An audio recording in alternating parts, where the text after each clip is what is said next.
invasive species are species that come from another area that come into, somehow are transported into a new area, and through their ability to outcompete or compete in new ways, they often, not always, but they sometimes overtake some of the local species, and it has a myriad of impacts, or it can, on diversity, on the ability for many species to persist. And in the marine realm, in particular with marine algae, I've worked with invasive species and looked at the kelp here on the wall. We have an invasive kelp in Monterey Bay, and then also an invasive fucoid.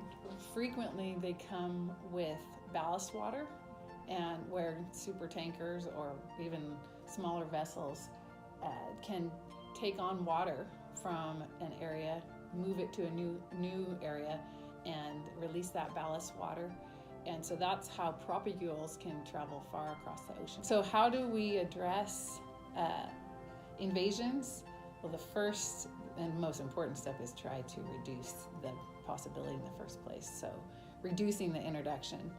And that comes from awareness, and very challenging, but putting things in place for trying to keep people from introducing them in the first place.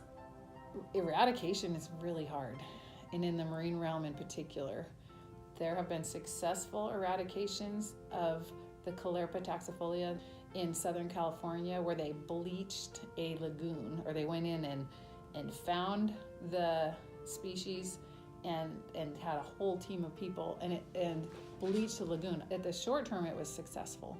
But that's a huge effort, and it took being in a confined area. I work at Moss Landing with a marine science diving class. 2 weeks ago, they were diving at Hopkins Marine Station, and they think, I was not there, they think they saw that Sargassum horneri, which if it is in Central California, that's alarming.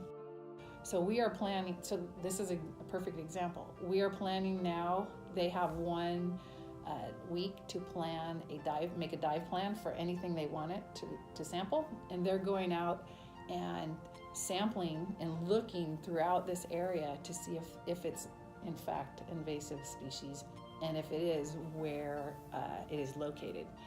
A way that the public can get involved is by training themselves. And Reef Check California is one of the citizen scientist groups that there's a training program to learn about marine species and participate in group surveys and going out and counting various kelp forest species in this case.